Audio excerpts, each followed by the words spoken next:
Hello everyone, welcome to Movie News Monday, the show where we break down every significant piece of movie news that came out within the last week in a short and concise amount of time for you. I'm sure this video is not coming out on Monday because my internet takes about 4 days to upload something. For that I'm very sorry, but let's get into the news of last week nonetheless.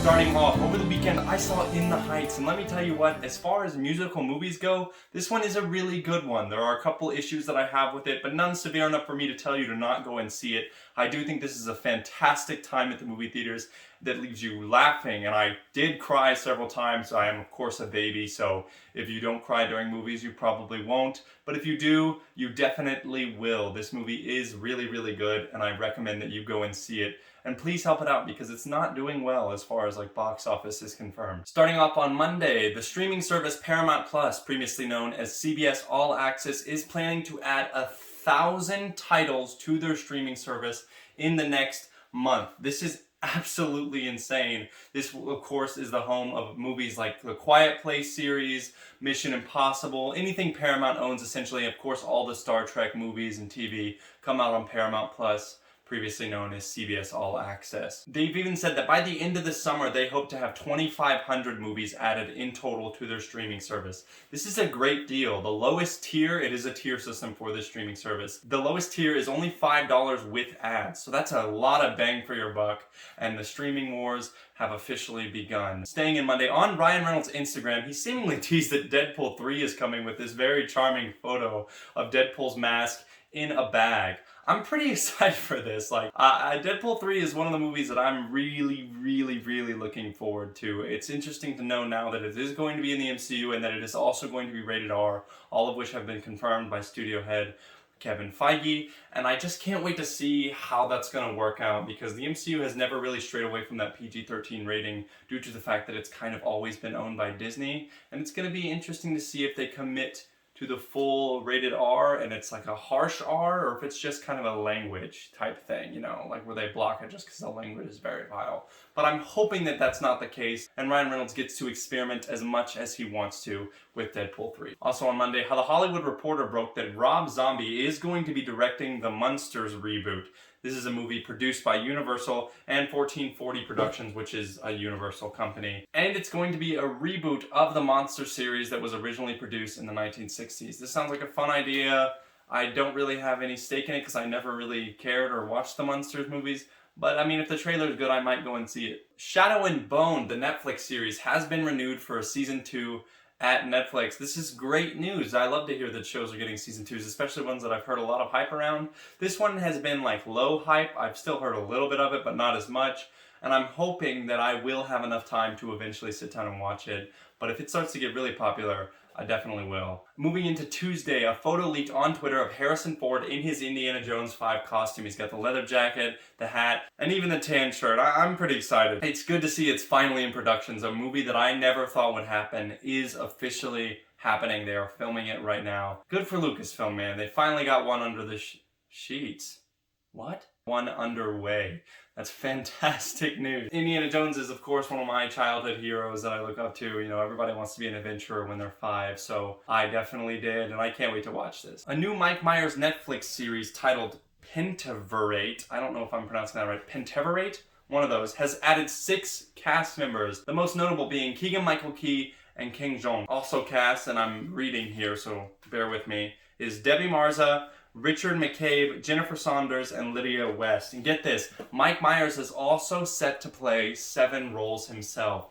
This is going to be an interesting return to form for Mike Myers. I haven't really seen him in a lot of stuff recently, so a Netflix series that's 6 episodes long, each and a half hour each. I'm really excited because I do think he's actually really funny, and I am still holding out hope for an Austin Powers 4. Also on Tuesday, we got a trailer for the DC League of Super Pets announcement cast. It wasn't really an actual trailer for the movie. It was more of a hey, this is who's going to be in this, with a little clip of Crypto the Super Dog, who we announced last week was going to be played by Dwayne "The Rock" Johnson. Now they've also announced that John Krasinski, Keanu Reeves, Vanessa Bayer, and Kate McKinnon, Natasha Lyonne, and Diego Luna, and most importantly, Kevin Hart is going to be joining as Bat Hound. They did announce the role for Kevin Hart. None of the other actors have they announced the role for yet, but I imagine it'll be some variation of the superhero dog. This movie is still slated to come out on May 20th, 2022, and I'm actually looking forward to it. This is a pretty good cast, and they're putting a lot more money and resources into it than I originally thought they were going to. A new report from Deadline says that Stephen King's Christine, the story about a haunted car that tries and kills anyone who drives it,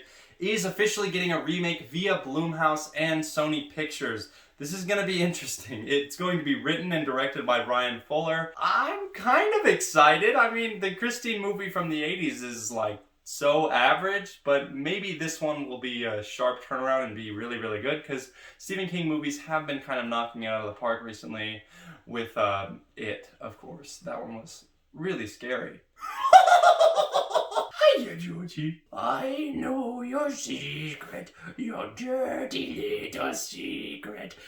Ming-Na announced on her Twitter that Boba Fett Season 1 has officially wrapped. And yes, that is an interesting note. In the photo shown here, of course, you can clearly see that it says Season 1. So does that mean there's going to be a Boba Fett Season 2? That hasn't really been announced. I always thought it was a limited series, and I thought Kathleen said it was a limited series. But apparently, it seems like a Season 2 might be possible, especially since they are labeling this Season 1, and you wouldn't really do that for a show that was a limited series, would you? And that's how the cookie crumbles. On Wednesday, Loki Episode 1 came out. The reviews that were released on Monday for the show were fantastic, and the first episode finally dropped on Wednesday. I do have a breakdown that's up on my channel. Hopefully, if it hasn't been copyright struck, it might not be there, it might be there. We'll see. However, I did think it was really, really good in short. If you'd like to check out my breakdown, I go a little bit more in depth, but I do think it's worth watching. A new trailer for a movie starring Jessica Chastain and Andrew Garfield titled The Eyes of Tammy Faye released a trailer. It's coming out on September 17th, and I thought the trailer was actually pretty good. It starts off kind of slow, and I didn't know if I was going to really enjoy it. And then towards the end, it looks like we're going to get another Academy level performance from Andrew Garfield and her. I mean, I know that's a lot to say because it is just a trailer, but from the trailer, it looked like it's going to be really, really good. You can check out any of the trailers that I mentioned in this video down below in the description for yourself if you'd like to see them. On Wednesday, it was announced that Universal is going to release a 5-minute preview of Jurassic World Dominion in front of the IMAX screenings of Fast and the Furious 9. I don't necessarily know if this is a good idea. I understand that there's an urge to get people to go into the theaters and see new things, but people are already going to see Fast and the Furious 9, so why are you putting a 5-minute preview for a movie that doesn't come out for another year in front of a movie that is already going to be popular enough? There's no new draw. Like, if somebody's going to see Fast and Furious 9 in IMAX, then they're going to see Fast and the Furious 9 in IMAX. They don't need the extra draw of seeing the Jurassic World Dominion preview. I'm just a little bit confused as to why you would put out a piece of marketing for a movie that's a year away, because people might forget that it even exists, to be honest, or just think, didn't Jurassic World already come out? They advertised it a year in advance. I don't know. We'll see how this plays out. I probably will be going to see the preview in front of the Fast and the Furious 9 just because I'm a lunatic and I have nothing better to do with my life. But it is a weird choice nonetheless. Moving into Thursday, James Wan announced on his Instagram that the title of Aquaman 2 is Aquaman and the Lost Kingdom. All I really have to say about this is I like the title. Peacock announced that they have given a straight-to-series order for a new Ted series that is going to be a prequel series. Seth MacFarlane is returning to voice the bear and write the show. It's going to be 10 episodes long and a Peacock exclusive. I'm really excited for this. I love the Ted movies. I think they're genuinely funny films, and I cannot wait to see what they do. I don't think Mark Wahlberg is coming back just because I think it's going to be prequels so that they don't have to bring him back and they're just going to have the kid. But nonetheless, I'm really, really excited to see what they do with this series. Also on Thursday, it was announced that a new Lord of the Rings animated film is coming from New Line Cinema, and it's going to be written by Jeffrey Addis and Will Matthews, those are the people who wrote Dark Crystal Age of Resistance on Netflix, and it's going to be directed by Kinji Kamiyama. The title is going to be Lord of the Rings War of Rohirrim. It's going to be an untold story of Helm's Deep. It's going to be hundreds of years before the battle that we see in Two Towers, and it's apparently all going to be animated and in the same universe as the films. But to be honest, I I'm not interested. I know that's kind of weird because I'm a huge Lord of the Rings fan, but when it comes to animated stuff, it's like a really hard angle for me to hit. Like you have to nail it. I did like Invincible, but I do think it still has its problems. Animated stuff for me is just kind of so iffy that I don't really know if I have anything to look forward to here. I don't really have any interest in it. They're just not, animated stuff's just not for me.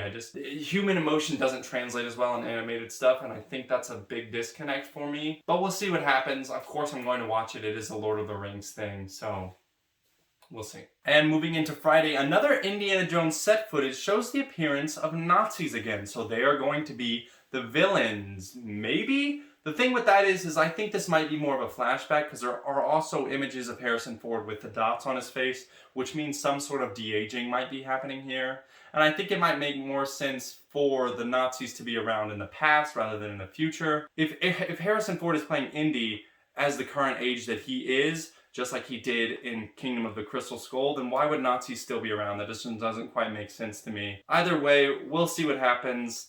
I'm not quite convinced the Nazis are the main villain. I just think that it might be a flashback or something, but we'll find out. Also on Friday, please forgive me, I'm about to butcher this name. She-Hulk has cast the Good Place star Jamila Jamil as the villain Titania. Good news, more casting news for She-Hulk. I mean, I don't really have anything else to add. It's just good news. And finally for Friday, the analytics for Loki's opening did come out, and it has once again broken the record for Disney Plus's premieres. This is a staple of any new project that is big budget and premiering on Disney Plus. They always seem to break the biggest debut numbers every single time. They're on an absolute roll, and I don't expect it to stop anytime soon. And that is going to do it for Movie News Monday. If you enjoyed this, please leave a like and subscribe, hit that notification bell. I've currently got a Bad Batch series going on and a Loki series going on, and I will be back next week for more Movie News Monday that hopefully comes out on Monday. Thank you guys so much for watching, and I'll see you next week.